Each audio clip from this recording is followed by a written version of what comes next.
So welcome to my channel. आज जो है हम लोग रे ऑप्टिक्स चैप्टर जो है वो करने जा रहे हैं। ओके, रे ऑप्टिक्स जो है वो हमारे फिजिक्स में क्लास 12th में एक बहुत ही इंपॉर्टेंट चैप्टर होता है। Why is that? क्योंकि रे ऑप्टिक्स से अगर आप देखोगे तो टोटल मिला करके एवरी ईयर कितने क्वेश्चंस आते हैं? ऑलमोस्ट आपको 3 क्वेश्चंस मिल जाएंगे, ठीक है ना, रे ऑप्टिक्स से, जिसमें आपका न्यूमेरिकल थ्योरेटिकल ये सारा मिक्स्ड होगा। Okay, and this ray optics ये कॉम्बिनेशन होता है किसका? 8th चैप्टर, 9th चैप्टर और 10th चैप्टर का, ठीक है ना। 8th चैप्टर, 9th चैप्टर और 10th चैप्टर का, ठीक है ना। इसमें से आपका हो जाता है, आपका 8th chapter is your electromagnetic waves, ray optics is your 9th chapter and 10th is your wave optics. So इन तीनों चैप्टर को मिला करके total is your 18 marks. Okay, and you are aware about it कि sir electromagnetic waves बहुत ही छोटा chapter है, so from there very few questions will come, और समटाइम्स तो आते भी नहीं है, ठीक है ना। और अगेन वेव ऑप्टिक्स से भी सेम यही पैटर्न होता है। तो अभी तक सीबीएसई में इतनी बार ऐसा हो चुका हुआ है कि सर 18 मार्क्स के तो पूरे के पूरे रे ऑप्टिक्स से ही आ जाते हैं, ठीक है ना। तो अगर if I will tell you कि सर 70 मार्क्स के पेपर में अगर ये 18 मार्क्स सिर्फ और सिर्फ आपको रे ऑप्टिक्स ही दे दे तो कितना अच्छा होगा, करेक्ट। एंड इट हैपेंस, बहुत बार ऐसा हुआ है कि कंप्लीटली 18 मार्क्स क्वेश्चन जो है वो सिर्फ रे ऑप्टिक्स से ही आए हैं। तो इसलिए बहुत इंपॉर्टेंट हो जाता है 70 मार्क्स में 18 मार्क्स का वेटेज, ठीक है ना। तो ठीक है, तो अगर हम लोग इसको देखते हैं तो ये हो गया आपका रे ऑप्टिक्स का वेटेज 18 मार्क्स, ठीक है ना। अच्छा, now so you can understand that okay sir कि ये चैप्टर जो है वो कितना इंपॉर्टेंट है मेरे लिए। दूसरी चीज जो ये है कि सर अभी जो है वो अभी जो करंट सिलेबस आया है सीबीएसई का, उसमें से बहुत सारे टॉपिक हटा दिए गए हैं। सर क्या क्या टॉपिक हट चुका हुआ है, that I will tell you. कि देखो, रे ऑप्टिक्स, ठीक है, रे ऑप्टिक्स में से जो अब सिलेबस में नहीं है वो कौन सा है, वो हम लोग पहले देख लेते हैं। जो अब आउट ऑफ द सिलेबस हो गया हुआ है, may be because of the Covid they have modified your syllabus. तो उसमें से पहले जो था वो मेरा रिफ्लेक्शन था, ठीक है ना। रिफ्लेक्शन अब हट चुका हुआ है, हट चुका हुआ है। तो अब क्या क्या हट चुका हुआ है वो हम लोग देख लेते हैं कि सर अब जो है आपका रिफ्लेक्शन ऑफ लाइट अब सिलेबस में नहीं है, ठीक है ना। Reflection of light is not in the syllabus, ठीक है। रिफ्लेक्शन ऑफ लाइट अब हट चुका हुआ है सिलेबस से, ठीक है। अच्छा, स्फेरिकल मिरर जो था वो भी आपका हट चुका हुआ है। स्फेरिकल मिरर कौन से हो गए? That is your concave mirror and convex mirror, both are not present, ठीक है ना। तो स्फेरिकल मिरर भी जो है वो भी अब नहीं है। अब चूंकि मिरर ही नहीं है तो again mirror formula is also not there in the syllabus, mirror formula is also not there in the syllabus. अच्छा सर, नाउ उसके बाद जो है आपका वो डिस्पर्शन भी हट चुका हुआ है, डिस्पर्शन भी हट चुका हुआ है सिलेबस से। देन स्कैटरिंग ऑफ लाइट भी हट चुका हुआ है, स्कैटरिंग ऑफ लाइट भी हट चुका हुआ है। स्कैटरिंग ऑफ लाइट में जो आपका आता था कि sir why that sky colour is blue, वो सब अब हट चुके हुए हैं, ठीक है ना। स्कैटरिंग ऑफ लाइट हो चुका हुआ है। अच्छा, स्कैटरिंग ऑफ लाइट में से आपको क्या क्या हटा दिए हुए हैं, that also I will write down, ठीक है ना। That is your blue colour of sky, जो उसका रीजन होता था ब्लू कलर ऑफ स्काई। ये क्यों होता था sir? Because of the wavelength. अब ये है नहीं तो इसको हम लोग नहीं पढ़ेंगे। उसके बाद दूसरा जो होता था कि रेडिस अपीयरेंस, जब कभी भी सन राइज होता है या फिर सन सेट होता है, that time you will see that okay sky I mean this sun is of red colour, तो वो भी अब हट चुका हुआ है सिलेबस से। So reddish appearance of sun, ठीक है ना, reddish appearance of sun at sunrise and sunset, ठीक है ना, वो भी अब हट चुका हुआ है सिलेबस से, ठीक है। अच्छा, नेक्स्ट थिंग बट ये सारे जो पोर्शंस जो पहले थे, तो इससे आपका जो अब ये सिलेबस में अब नहीं है, तो इसके बहुत सारे टाइम्स बच जाएंगे। मिरर एक हट गया, वो बहुत ही बड़ा रिलीफ मिला है, ठीक है। अब हम लोग डायरेक्ट जो है रिफ्लेक्शन ऑफ लाइट अब सिलेबस में नहीं है, तो directly we have to start from refraction, ठीक है ना। तो अब हम लोग कहाँ से स्टार्ट करेंगे?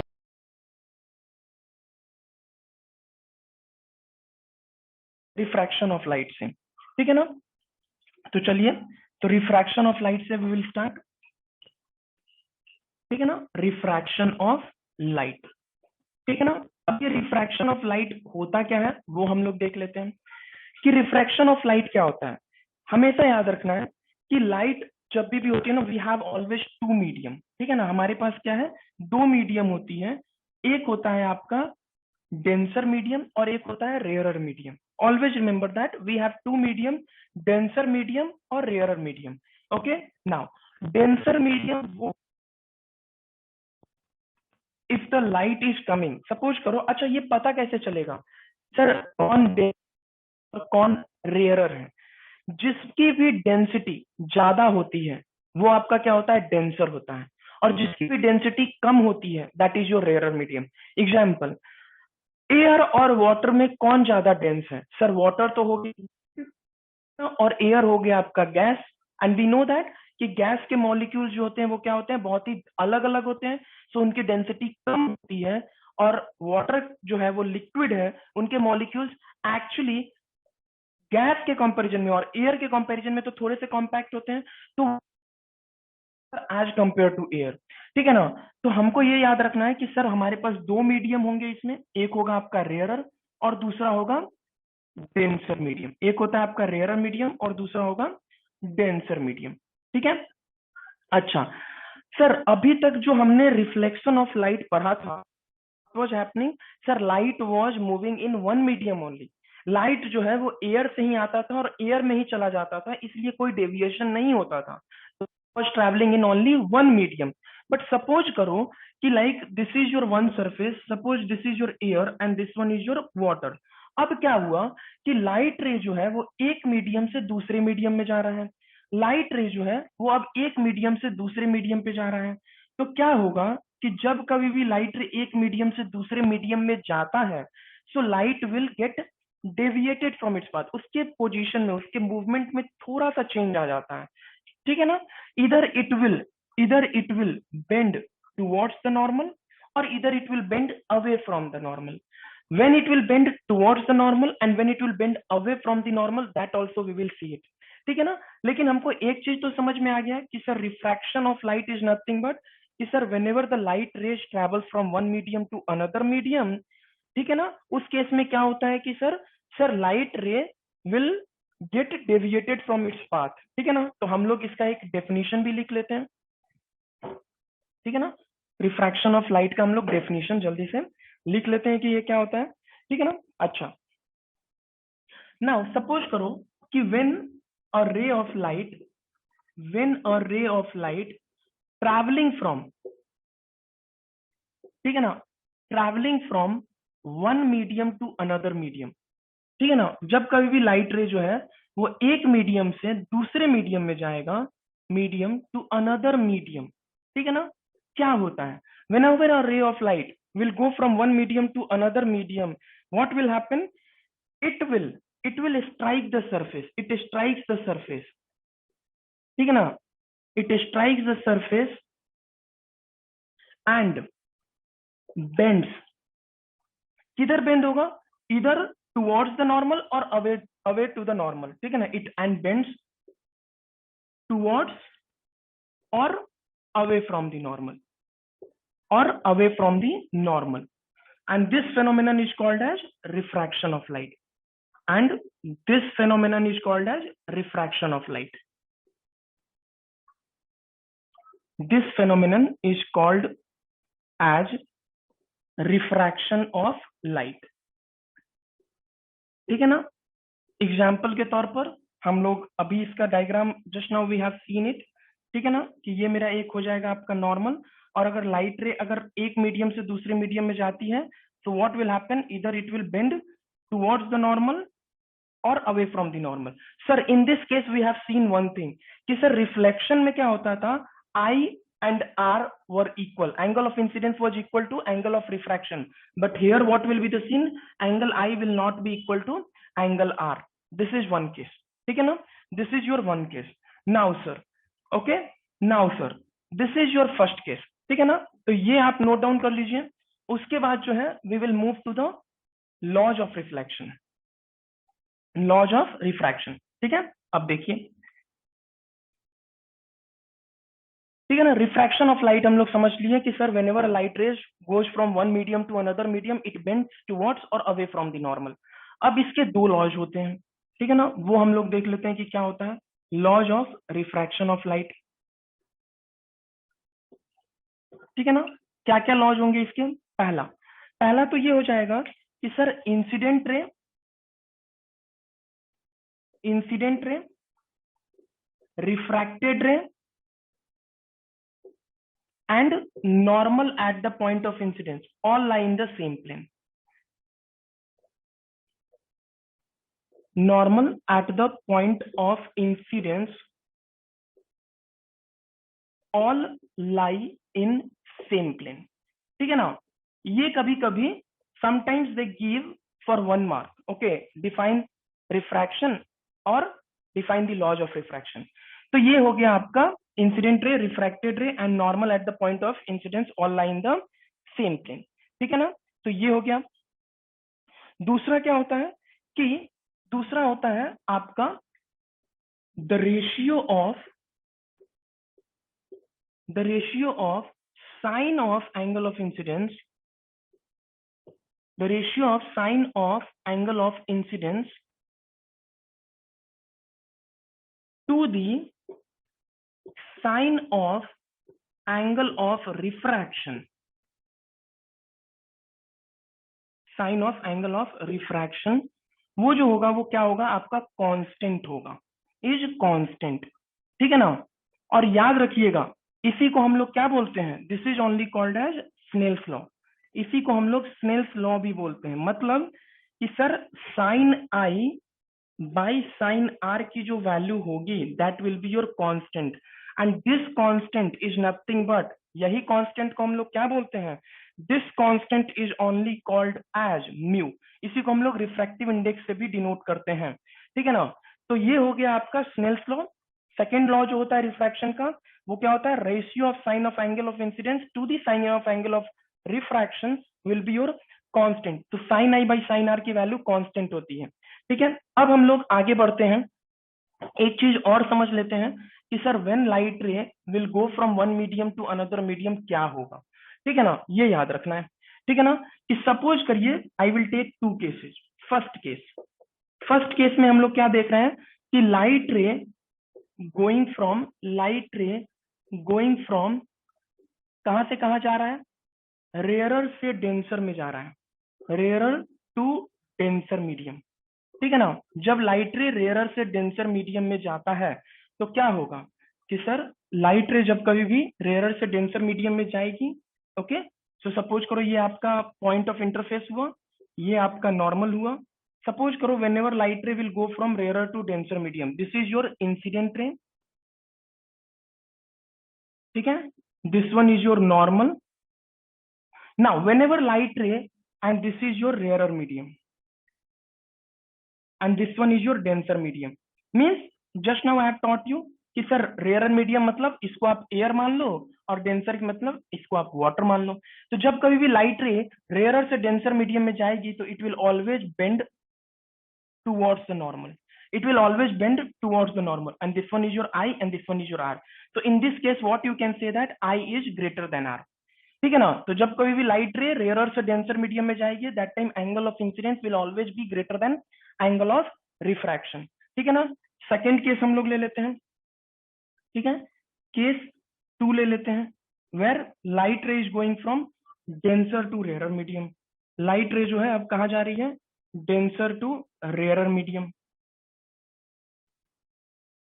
ठीक है ना। Light ray is going from denser to rarer medium. अब देखो कि मान लेते हैं कि यहां पर क्या हो जाएगा, ये आपका हो जाएगा आपका normal, okay, and this one is your interface. Now suppose light ray is going from water to air, light ray is going from water to air, ठीक है ना। तो अब हम लोग जो लाइट रे यहां से ऐसे जाएगी, okay, now what will happen, it will bend away from the normal. So this time this is your angle I and this is your angle R. So what I will say, sir, I is less than R. Remember that whenever light ray will go from, this is going from water to air. So whenever light ray will go from denser to rarer medium, it will bend away from the normal. And whenever light ray is going from rarer to denser medium, it will bend towards the normal. ठीक है ना। तो एक case में आपका क्या होगा, I की वैल्यू ग्रेटर देन आर होगी, and in the second case I value will be less than R. यहां तक कोई दिक्कत है समझने में? यहां तक कोई दिक्कत है समझने में? ठीक है, अच्छा। Now what we can do is that, कि ठीक है सर, ये हमको समझ में आ गया। अब हम लोग आगे बढ़ते हैं, ठीक है ना, आगे बढ़ते हैं। अब हम लोग जो है वो इसको डिफाइन कर लेते हैं, रिफ्रैक्टिव इंडेक्स को। ठीक है ना, एक एक पॉइंट लेकर के हम लोग डिफाइन करते चलेंगे। ठीक है ना, रिफ्रैक्टिव इंडेक्स ये क्या होता है? Sir, refractive index is nothing but it is first of all denoted by new.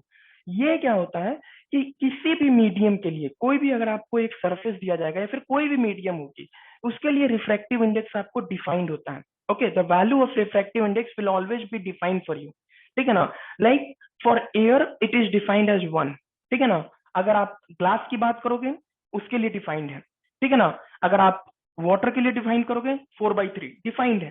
So for any medium that refractive index value will always be defined. So refractive index is nothing but, what is that? Refractive index is nothing but it is the ratio, it is the ratio of the speed of light in air divided by speed of light in the given medium. Okay, speed of light in given medium.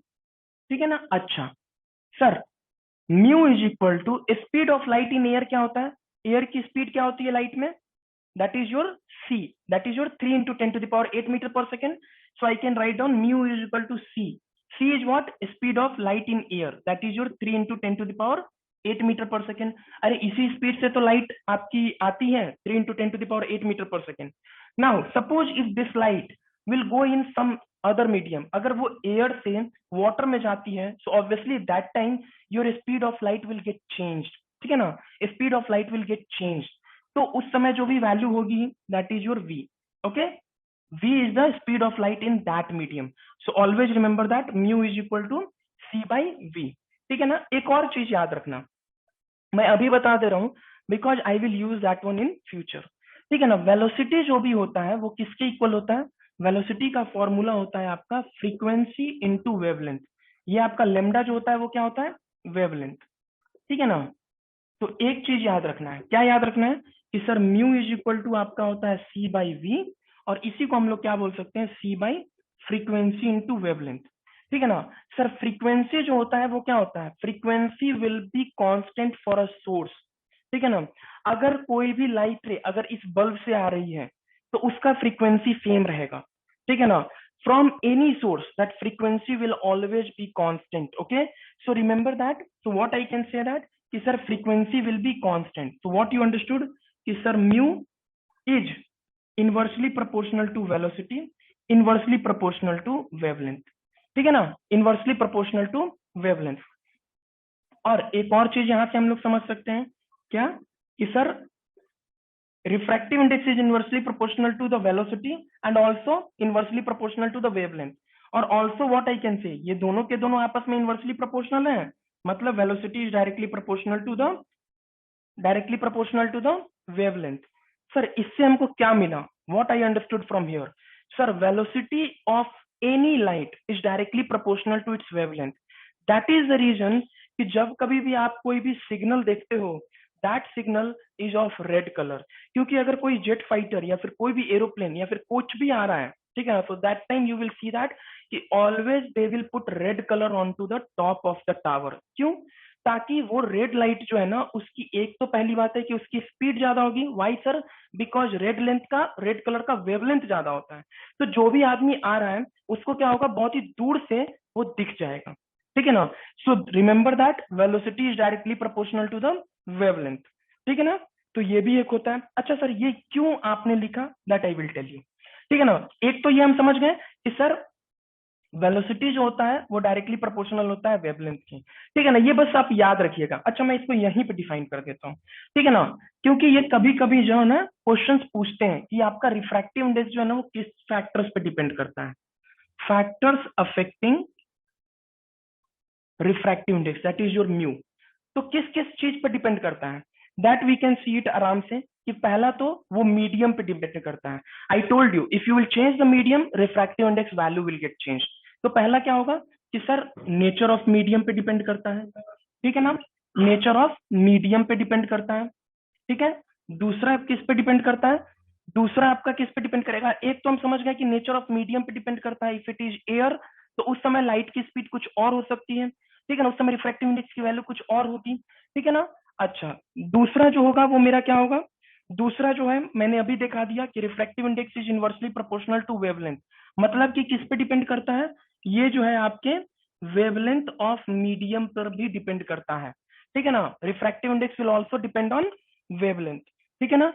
तीसरा जो होता है वो क्या होता है, तीसरा जो होता है वो क्या होता है कि एक तो आपके टेम्परेचर पे भी डिपेंड करेगा, ठीक है ना, टेम्परेचर पे भी डिपेंड करता है, और चौथा जो होता है वो सराउंडिंग्स मीडियम पे भी डिपेंड करता है, ठीक है ना, सराउंडिंग मीडियम पर भी डिपेंड करेगा, ठीक है, सराउंडिंग मीडियम पर भी डिपेंड करेगा। तो ये फैक्टर्स होते हैं जो कि आपके रिफ्रैक्टिव इंडेक्स जिस पर डिपेंड करता है, ठीक है। तो ये हो गया, तो ठीक है, इसको आप नोट डाउन कर लीजिए,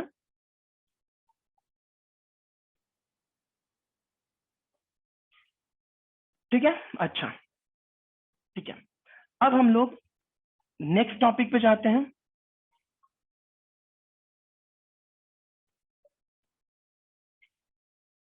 ठीक है।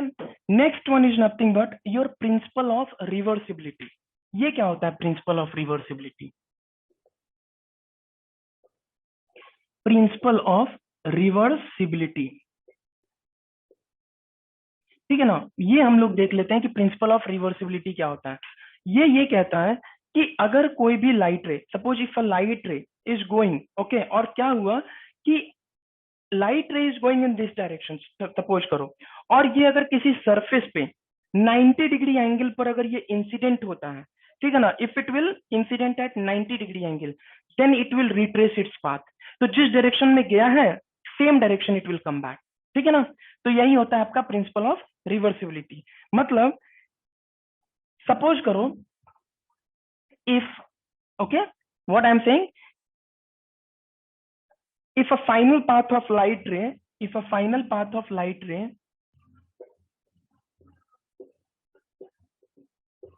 ठीक है ना, if a final path of light ray has occurred several reflection, ठीक है ना, okay, it has occurred several reflection or you say refraction, ठीक है ना, if a final path of light ray has occurred several reflection or you say refraction, ठीक है ना, और रिफ्रैक्शन, तो क्या हो जाएगा, it will retrace its path, it will retrace its path, ठीक है ना, मतलब क्या हुआ, रिट्रेसेज इट्स पाथ, ठीक है ना। एग्जाम्पल के तौर पर हम लोग अभी समझ लेते हैं कि क्या होगा। एग्जाम्पल के तौर पर कि सपोज करो कि like this is your medium, okay, और लाइट रे जो है ना वो यहाँ से ऐसे जा रही थी, ठीक है ना, सपोज करो वो ये इस तरीके से गई, okay, and you know that if light ray is going from rarer to denser medium it will bend towards the normal, and suppose here only you have kept one mirror, okay, and this light ray falls at 90 degree, ये obliquely perpendicularly ये गिर गई, perpendicularly ये 90 degree पर strike की, सो what will happen, it will retrace its path, तो यहाँ पर ऐसे गिरी, ये फिर से वापस इसी डायरेक्शन में चली जाएगी, ठीक है ना, this is called as the principle of reversibility, ठीक है, जिस डायरेक्शन में आई थी उसी डायरेक्शन में ये वापस चली जाएगी, ठीक है, कोई दिक्कत नहीं है, ठीक है। नाउ हम लोग जो है वो एक छोटा सा न्यूमेरिकल कर लेते हैं, ठीक है ना, ताकि हम लोग जो भी लॉज ऑफ रिफ्रैक्शन जो भी हम लोगों ने देखा है that we will understand it properly, ठीक है ना, और साइन एंगल जो भी हम लोग यूज करते हैं उसको कैसे यूज करते हैं that also we will see it, ठीक है ना। एक न्यूमेरिकल छोटा सा हम लोग एक ले लेते हैं, ठीक है ना। चलो, क्वेश्चन क्या है,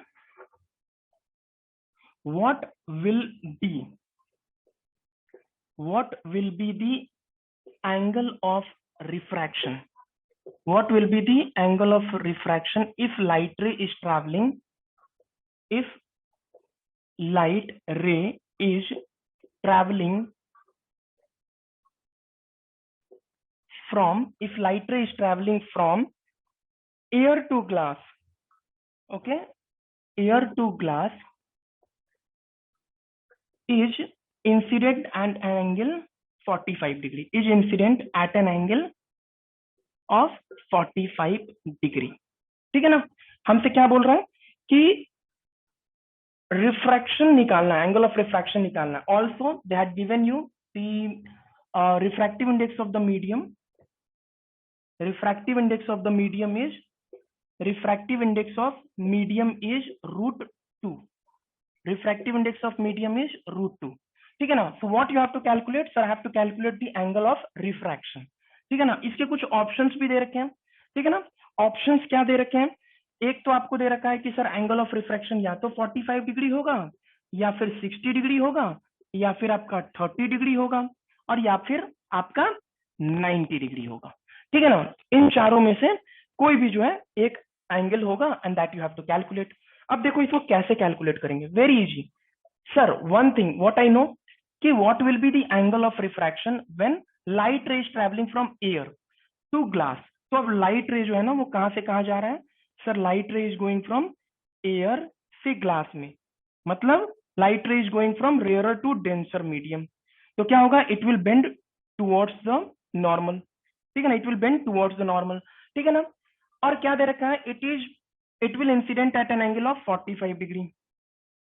ठीक है, if I am clever then I, suppose करो ये एमसीक्यू में आ गया क्वेश्चन, ठीक है ना, that time you don't have to solve everything. कैसे सर, सर वेरी इजी है। क्यों sir, I know just now you taught me कि sir whenever light ray is falling from rarer to denser medium it will always bend towards the normal and that time I value will be greater than r। मतलब कि I ये जो value होगी ना, obviously when it will bend towards the normal, ये जो r होगा ये तो 45 डिग्री से कम ही होगा, that is true। so इन चारों ऑप्शन में which is your less than 45 degree, sir ये, so answer is 30 degree. no need to solve at that moment, आराम से you can put 30 मार्क और आप आ सकते हो। लेकिन सपोज करो कि अगर ये ऑब्जेक्टिव में आ जाता है तो कैसे करना है, हमेशा याद रखना, जब कभी भी हमको ये प्रूफ करना होता है, ठीक है ना, जब कभी भी हमको ये प्रूफ करना होता है then always you apply the Snell's law. What is that, Snell's law says that, Snell's law कैसे अप्लाई करते हैं वो हम आपको अभी दिखा देते हैं। ठीक है ना, कि Snell's law will be nothing but इस मीडियम का रिफ्रैक्टिव इंडेक्स, एयर का refractive index will always be 1, वो कभी क्वेश्चन में मेंशन नहीं होगा। ठीक है ना, बाकी सारे मीडियम का रिफ्रैक्टिव इंडेक्स आपको दिया होगा। तो मैं यहाँ पर मान लेता हूं कि म्यू जो है वो लाइट रे एयर से जा रहा है, तो ये तो हो गया 1, और दूसरे मीडियम का रिफ्रैक्टिव इंडेक्स आपको कितना दे रखा था, √2। तो हमेशा याद रखना है कि कैसे स्नेल्स लॉ अप्लाई करते हैं, अप्लाई स्नेल्स लॉ। कैसे अप्लाई करेंगे Snell's law, mu into sine of this angle, mu into sine of this angle, what is this angle, sine 45 degree, is equal to ये इस मीडियम का refractive index into sine of this angle, similarly इस medium का refractive index into sine of this angle. ठीक है ना, तो ये कितना हो जाएगा, that is your mu is nothing but √2 into sine of this angle sir we need to calculate. ठीक है ना, म्यू कितना है, ये तो एयर है, तो एयर के लिए तो म्यू 1 होगा, into sine 45 is your 1/√2 is equal to √2 into sine R is your sine R. ठीक है, अच्छा now sine R will become how much, sine R की वैल्यू कितनी आ जाएगी, 1/√2 into 1/√2, that is your 1/2, 1/2, correct. Now what you can say, sir I can say that sine, where that sine value is 1/2, obviously sir sine r is equal to sine 30, at sine 30 only this value is your 1/2, so sine चला जाएगा, r value is your 30 degree. और बताओ answer क्या है, 30 degree ही है। ठीक है, easy है, समझ में आ गया होगा पूरा कि सर कैसे कैलकुलेट करते हैं। ठीक है, अच्छा तो ये तो हो गया सर मेरा एक न्यूमेरिकल्स, और इस हिसाब से लाइक वी अंडरस्टूड कि अच्छा how we calculate this kind of angle. ठीक है, चलो ठीक है, चलो moving to the next topic.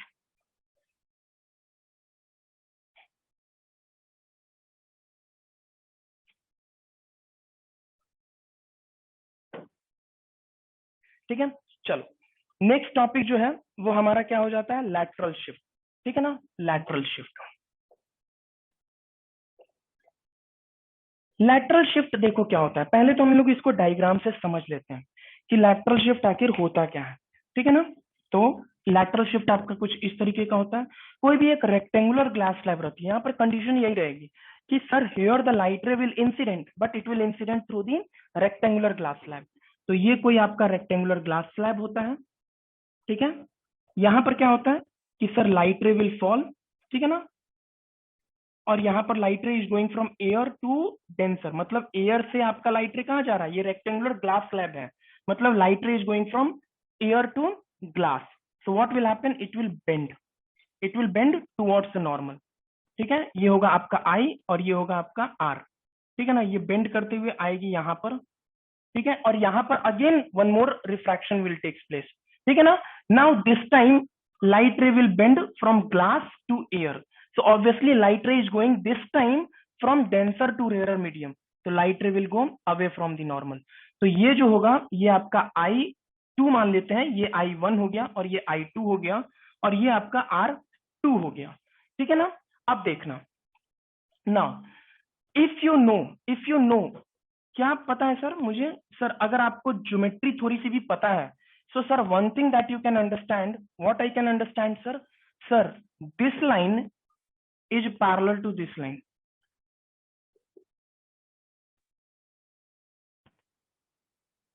ठीक है ना, this line is parallel to this line, ये लाइन आपस में क्या है, पैरेलल है।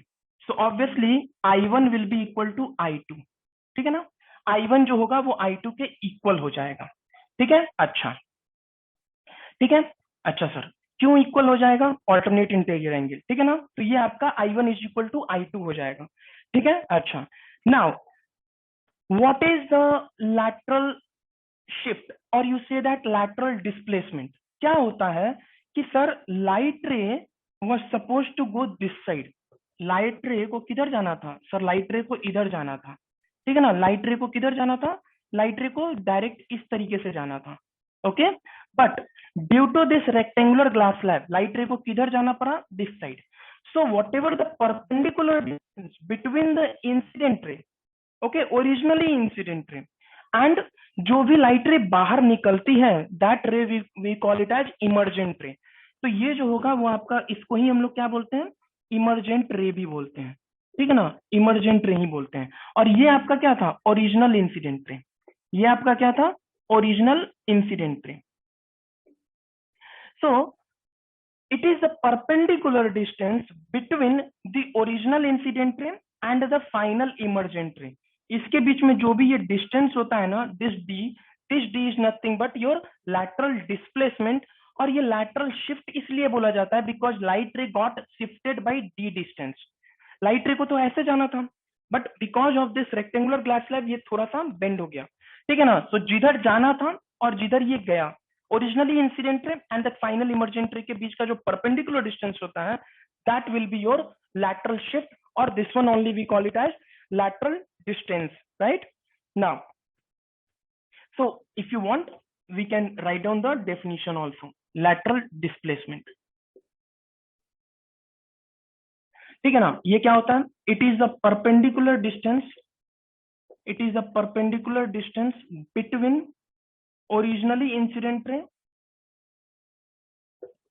originally incident ray and final emergent ray, and final emergent ray, ठीक है ना, उनके बीच का जो भी ये डिस्टेंस होता है, that is your perpendicular distance will be nothing but it will be your lateral shift और लैटरल डिस्प्लेसमेंट, ठीक है। अच्छा, हेलो सर। ओके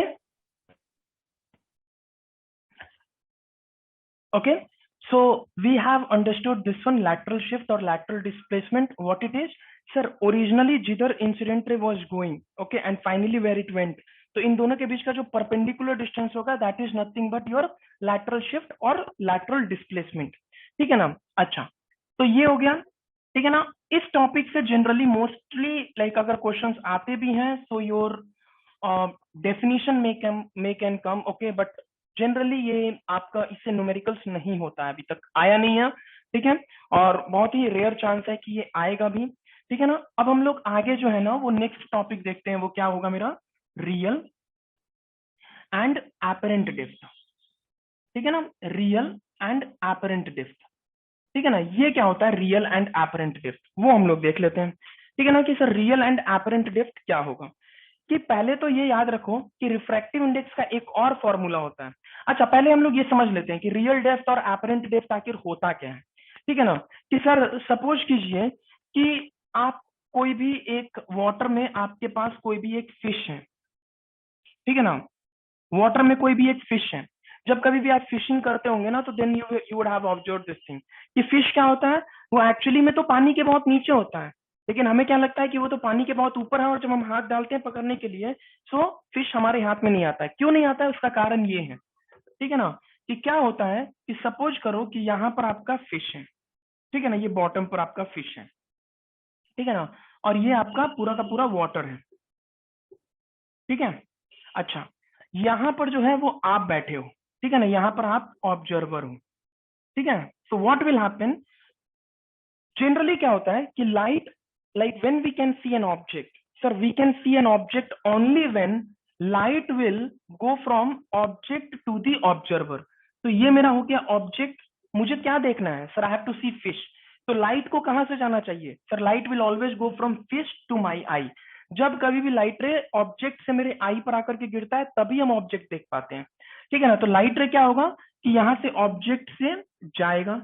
अच्छा, अब ध्यान से समझो यहीं पे, सर लाइट रे किधर से जा रहा है sir, this is your water, तो वाटर इज डेंसर। किधर जा रहा है सर, एयर में जा रहा है। So what will happen, light ray is going from denser to rare medium. So it will bend, it will bend away from the normal, तो ये तो नॉर्मल से अलग जाएगा। ठीक है ना, ये आपका जो है, ये जो है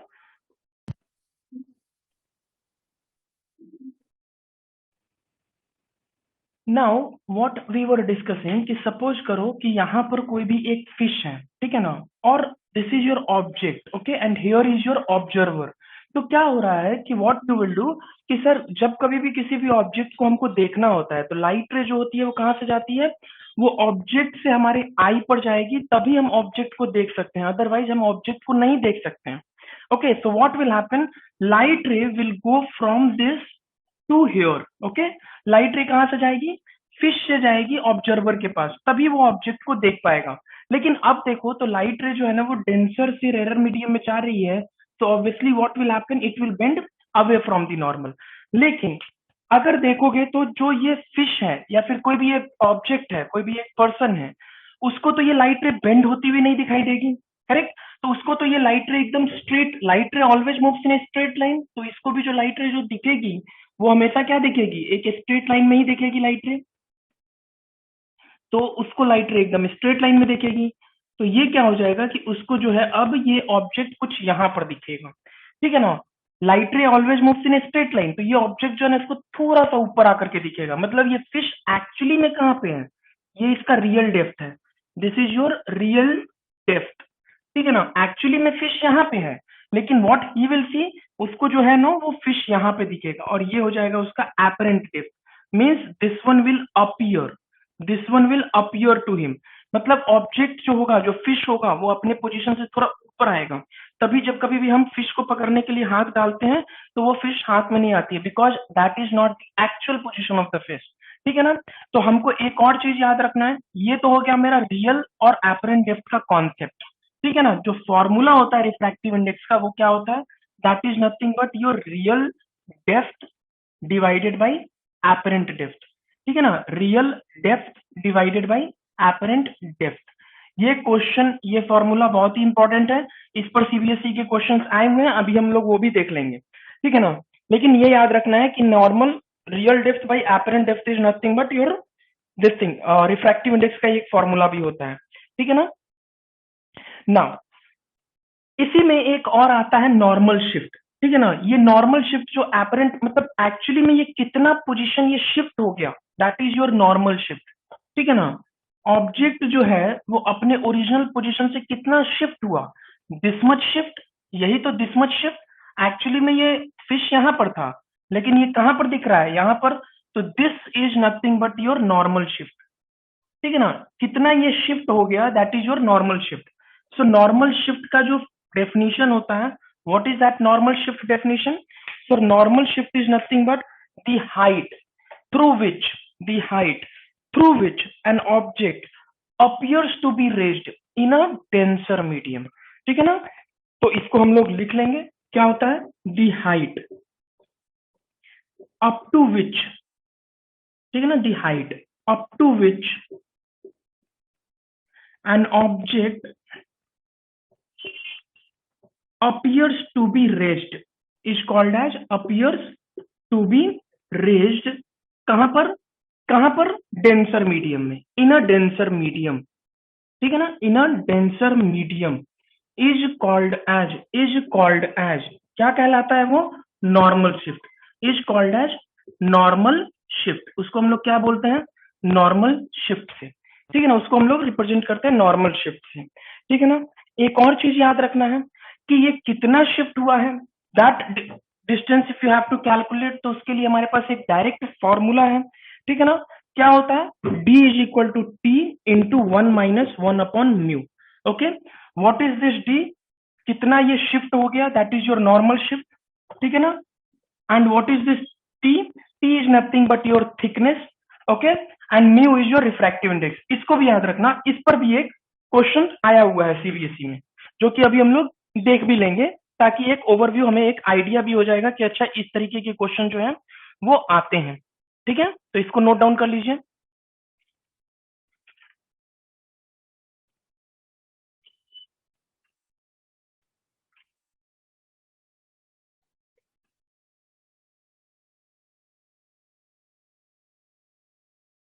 ठीक है, चलो अब इसी से एक क्वेश्चन जो है ना, इन्हीं फॉर्मूला पर हम लोग वो कर लेते हैं, ताकि ये एक हमें आइडिया हो जाएगा कि सर इस तरीके के क्वेश्चंस कैसे हम लोग को सॉल्व करना होता है। ठीक है, चलो, तो ये क्वेश्चन आया हुआ था सीबीएसई में। Okay, that we will do it off. Okay, क्या क्वेश्चन था वो मैं बता देता हूँ। ये था, आई थिंक ये 2015 का क्वेश्चन है। ठीक है ना, तो क्वेश्चन क्या था, अ फिश, ठीक है ना, एक फिश था which is at a depth of 12 centimetre, a fish which is at a depth of 12 centimetre. ठीक है ना, a fish which is at a depth of 12 centimetre. Okay, in water, और water का रिफ्रैक्टिव इंडेक्स जो होता है, we know that, what is that, mu is equal to 4/3। ठीक है ना, is at a depth of 12 centimeter in water is observed by observer। ठीक है ना, is observed by observer, is observed by observer। ठीक है ना, ऑब्जर्वर के द्वारा जब वो ऑब्जर्व होता है, ठीक है ना, तो on the bank of lake, so what he observed and what he is asking you to find out, on the bank of lake, what is asking you to find out, they are asking you to find out the apparent depth, find apparent depth, apparent depth observed by the observer। ठीक है ना, observed by observer। ठीक है, अच्छा, अब देखो हम लोग इसको कैसे सॉल्व करते हैं। ठीक है ना, पहला चीज कि what and all is given. Sir first of all this is your depth is given, मतलब actual depth they had given.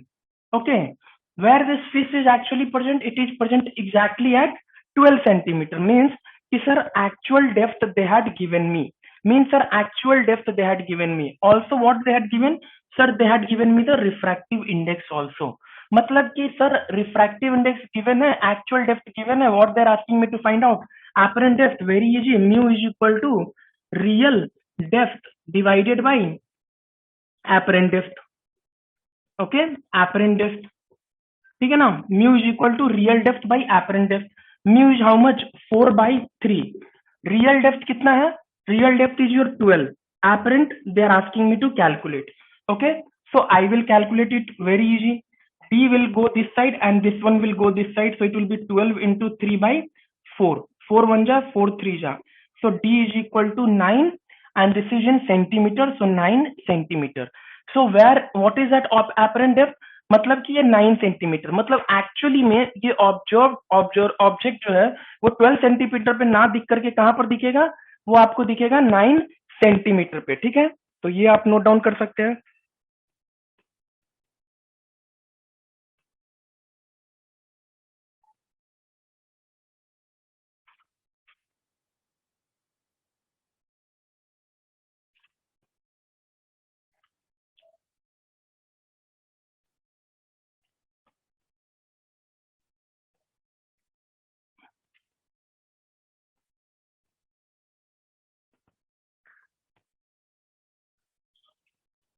ठीक है, चलिए अब हम लोग आगे की तरफ चलते हैं नेक्स्ट साइड में।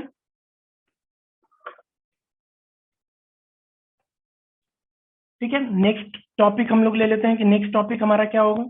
तो ये हमने देख लिया कि सर रियल डेप्थ भी क्या होता है और एपरेंट डेप्थ भी क्या होता है।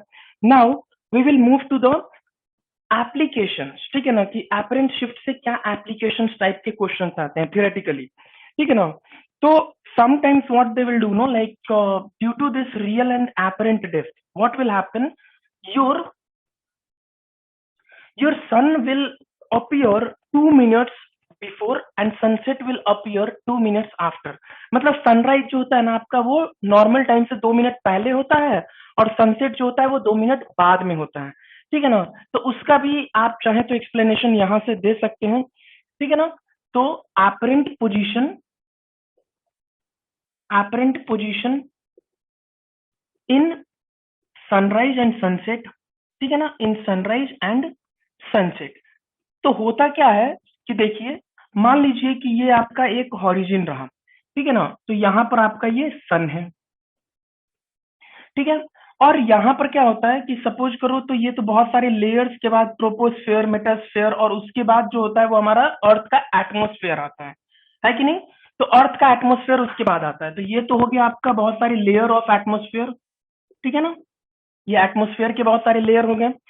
तो क्या होता है कि मान लो कि अगर कोई भी एक यहाँ पर एक ऑब्जर्वर है।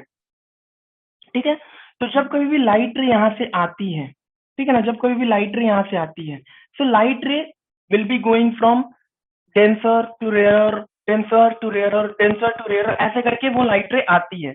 Sir why the light ray is going from denser to rare, why it is not going from rare to denser?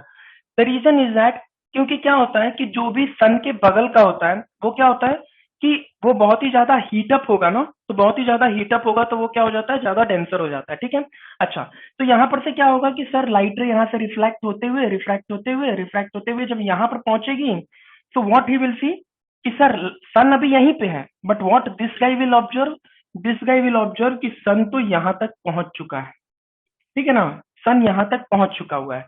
So he will find out कि सनराइज जो है वो इसको 2 मिनट पहले दिखेगा। सिमिलरली केस यही होता है जब सन सेट होता है। ठीक है ना, सन सेट जब होता है, अभी सन यहीं पे है, बट जब यहाँ से ये लाइट रे जाएगी तो इसको क्या लगेगा कि सन वो अब नीचे हॉरिजन से वो नीचे जा चुका हुआ है, तो वो सनसेट हो चुका हुआ है। So due to this apparent position also what we see sunrise and sunset 2 minutes, 2 minutes के डिफरेंस पे हमको दिख जाता है। ओके, नाउ अब इसके बाद जो है वो मेरा एक इंपॉर्टेंट टॉपिक है, that we will do it off. ठीक है, क्या है वो टॉपिक? वो टॉपिक का नाम है टोटल इंटरनल रिफ्लेक्शन। ठीक है ना, जिसको हम लोग TIR बोलते हैं, and this is one of the important topic. ठीक है ना, टोटल इंटरनल रिफ्लेक्शन। ठीक है ना, इसको हम लोग बहुत अच्छे तरीके से समझेंगे। ठीक है ना, इसी को हम लोग TIR भी कहते हैं। ठीक है ना, टोटल इंटरनल रिफ्लेक्शन। ठीक है, अब इसको देखो कैसे समझना है कि सर TIR जो होता है ना, पहली बात तो ये कि पहले मैं आपको केसेस दिखा देता हूँ। ठीक है ना, कि TIR होता क्या है और उसके बाद वो किस किस कंडीशन में TIR होता है वो हम लोग डिस्कस कर लेंगे। तो TIR जो होता है ना, वो तब होगा कि लाइट रे जिस मीडियम से गई और पूरी की पूरी लाइट रे अगेन उसी मीडियम में अगर वो वापस आ गई, that time what I will say कि totally light will get internally reflected. ठीक है ना, तो उसी को हम लोग बोलते हैं TIR। मतलब लाइट रे जिस मीडियम से गई, again if it come back to the same medium, that time I will say कि ये TIR होगा। अच्छा, तो पहले तो हम लोग इसकी केसेस देख लेते हैं कि ये कब कब ऐसा हो सकता है। मान लो कि ये कोई एक सरफेस है। ठीक है, अच्छा, कोई एक लाइट रे को मैंने इस ऑब्जेक्ट से भेजा, तो लाइट रे यहाँ पर मान लो कि ये जा रही है डेंसर से रेयरर मीडियम में। ठीक है ना, डेंसर से रेयरर मीडियम में लाइट रे जा रही है, तो क्या होगा कि लाइट रे sir away from the normal जाएगा, ये मुझे पता है। ये हो गया आपका फर्स्ट केस। दूसरा केस क्या हुआ कि दूसरा केस में मैंने क्या किया कि मैंने ये एंगल ऑफ इंसिडेंस जो है ना, मैंने ये एंगल ऑफ इंसिडेंस को थोड़ा और इंक्रीज किया। अब इसको थोड़ा सा और इधर की तरफ शिफ्ट करो। ठीक है ना, तो अब ये एंगल ऑफ इंसिडेंस को मैंने और बड़ा कर दिया। ठीक है ना, अब ये इस टाइम में क्या हो जाएगा कि सर लाइट रे, जाहिर सी बात है अगर ये आई बढ़ेगा तो आर क्या होगा, आर तो इधर की तरफ बेंड होता जाएगा। अगर ये आप इधर बढ़ाते जाओगे तो आर जो है इधर की तरफ बेंड होता जाएगा। Sir why, because we have studied कि sir whenever light ray go from denser to rarer medium it will always bend away from the normal, and in that case R value will always be greater than the I value। ये हमने पढ़ रखा है। तो light रे क्या होगा, वो इतना बेंड हो जाएगा कि वो इस सरफेस पे होकर के निकलेगा, सरफेस से होते हुए निकलेगा, ठीक है ना। इस केस में व्हाट यू सी, इस केस में you see that R will be your 90 degree, ठीक है ना। आपने क्या किया, एंगल ऑफ इंसिडेंस को इतना इंक्रीज कर दिया कि रिफ्रैक्टेड रे जो है ना वो एकदम सरफेस के परपेंडिकुलर होकर के निकल गया। आपने जो ये थर्ड केस है, थर्ड केस में आपने क्या किया कि सर मैं और एंगल ऑफ इंसिडेंस बढ़ा देता हूं। तो what you did, again you have increase. ये दो कंडीशन आप समझ रहे हैं। नाउ थर्ड केस में आपने क्या किया कि सर आपने पहला केस में तो एंगल ऑफ इंसिडेंस नॉर्मल रखा, दूसरे केस में क्या किया आपने एंगल ऑफ इंसिडेंस थोड़ा सा बढ़ाया, और थर्ड केस में आपने और एंगल ऑफ इंसिडेंस बढ़ा दिया। अब मैं एंगल ऑफ इंसिडेंस मैंने और बढ़ा दिया, ठीक है ना, ये वैल्यू और ज्यादा कर दी। तो फिर लाइट रे जिस मीडियम से जाएगी obviously what will happen, again it will come back to the same medium. और यही जो होता है ना, इस केस में आपका क्या हो जाएगा, लॉज ऑफ रिफ्लेक्शन लग जाएगा, that is your I is equal to R, means totally light ray will get reflected back to the same medium. तो ये मेरा 3 केस हो गया। अब आपको एक चीज समझ में आ गई होगी, सर क्या, कि सर टीआईआर में क्या होता है कि लाइट रे will go, if light ray is going from one medium to another medium it will come back to the same medium। दूसरी चीज, sir light ray must go from denser to rare medium. Why sir, क्योंकि sir अगर ये rare से denser में जाएगा ना तो कभी भी लाइट रे वापस नहीं आएगी। कैसे, आप ये देख सकते हो कि सपोज करो कि this is your rare and this one is your, suppose करो this one is your rare and this one is your denser. Light ray को आप ऐसे निकालोगे ना तो it will always be towards the normal only. अब चलो इसको मैं और भी कम कर देता हूं, और भी अगर मैं लाइट की एंगल को बढ़ा देता हूं तो ये और सट जाएगा, ठीक है ना। तो कभी भी रिफ्रैक्शन नहीं होगा, कभी भी सॉरी रिफ्लेक्शन कभी भी नहीं होगा। So light ray will only get reflected back when it is going from denser to rare medium, it is going from denser to rare. तो पहले तो ठीक है, तो ये तो एक मेरा कंडीशन हो गया कि sir light ray must travel from rare to sorry denser to rare medium. ये तो मेरा पहला एक कंडीशन हो गया, ठीक है। अच्छा, now sir the angle, the incident angle, the angle of incidence at which the angle of refraction becomes 90 degree, उस एंगल ऑफ इंसिडेंस को हम लोग क्या बोलते हैं, एंगल ऑफ, उस एंगल ऑफ इंसिडेंस को हम लोग क्या बोलते हैं, critical angle. Sir why this is called as critical angle, क्योंकि इसके बाद अगर आपने एंगल ऑफ इंसिडेंस को थोड़ा सा भी इंक्रीज किया, इसके बाद अगर आपने एंगल ऑफ इंसिडेंस को थोड़ा सा भी इंक्रीज किया तो क्या होगा कि लाइट रे वापस उसी मीडियम में आ जाएगी, लाइट रे अगेन वापस उसी मीडियम में वापस आ जाएगी, है कि नहीं है।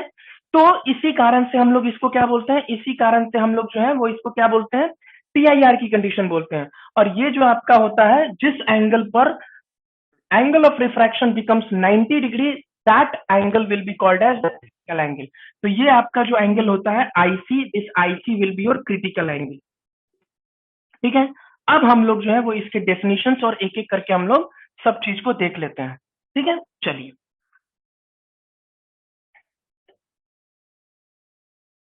ठीक है, चलिए अब हम लोग इसको एक एक करके हम लोग देख लेते हैं।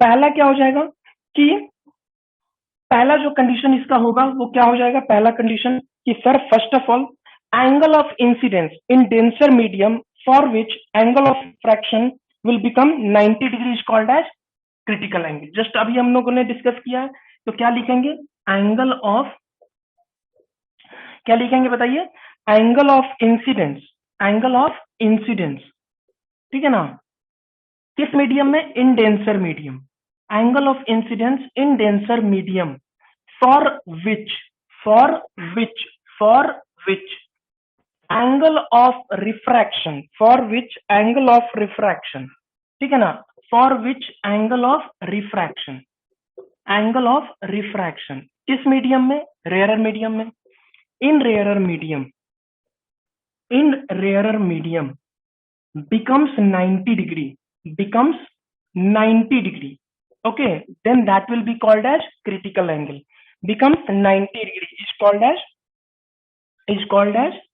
critical angle, is called as critical angle. ठीक है, is called as critical angle and denoted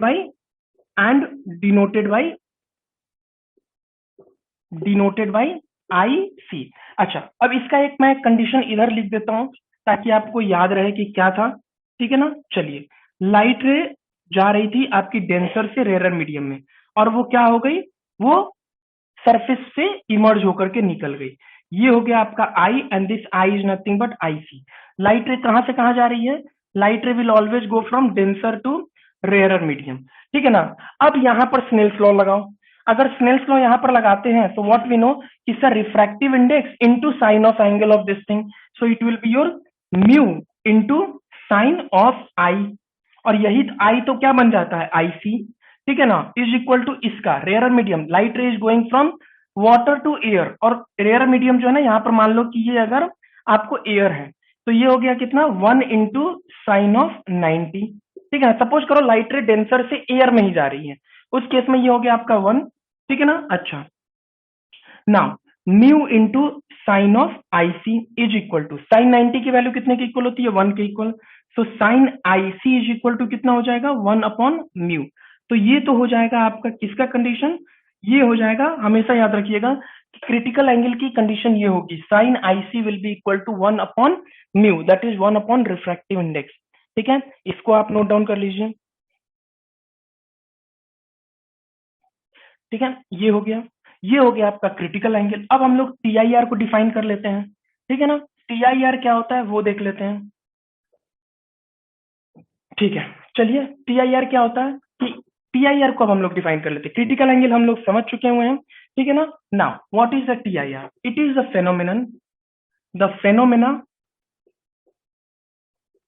the phenomenon in which the phenomenon in which light in which the light ray is traveling from किस medium से किस medium में, is light ray is traveling, okay, light ray is traveling, ठीक है ना, light ray is traveling at an angle of incidence, ठीक है ना, at an angle of incidence greater than the critical angle. जब कभी भी एंगल वो क्रिटिकल एंगल से ज्यादा हो जाएगा, at an angle of incidence greater than the critical angle, at an angle of incidence greater than critical angle, तो क्या हो जाएगा, उस केस में क्या हो जाएगा, all light ray will come back to the same medium, ठीक है कि नहीं। तो क्या हो जाएगा, और कंडीशन एक और चीज होनी चाहिए, क्या, greater than the critical angle and light ray must go from denser to rare medium, from denser to rare medium, ये कंडीशन बहुत इंपॉर्टेंट है। डेंसर से रेयर मीडियम में ही लाइट रे को जाना चाहिए, ठीक है ना, from denser to rare medium, what will happen, total light ray will reflected back to the same medium, okay, from denser to rarer medium is totally reflected back to the same medium, back to same medium, और इसी को हम लोग क्या बोलते हैं, this is only called as TIR, ठीक है ना, और इसी को हम लोग क्या बोलते हैं, TIR, back to the same medium, और चाहे तो आप इसको back to the denser medium भी कह सकते हैं, ठीक है ना, back to the denser medium and is called as, और इसी को हम लोग क्या बोलते हैं, and is called as TIR, इसी को हम लोग क्या बोलते हैं, TIR, ठीक है ना, TIR। और यहाँ पर जो है ना आपका सारा जो मेथड है रिफ्लेक्शन का वो लगेगा, ठीक है। तो ठीक है, तो ये आप नोट डाउन कर लीजिए, ये आपका TIR भी हो गया। अब TIR के बाद जो है वो हम लोग एक इसके एप्लीकेशंस जो होते हैं वो एप्लीकेशंस हम लोग देख लेते हैं TIR का, ठीक है ना। TIR का एप्लीकेशंस क्या होता है वो हम लोग देख लेते हैं।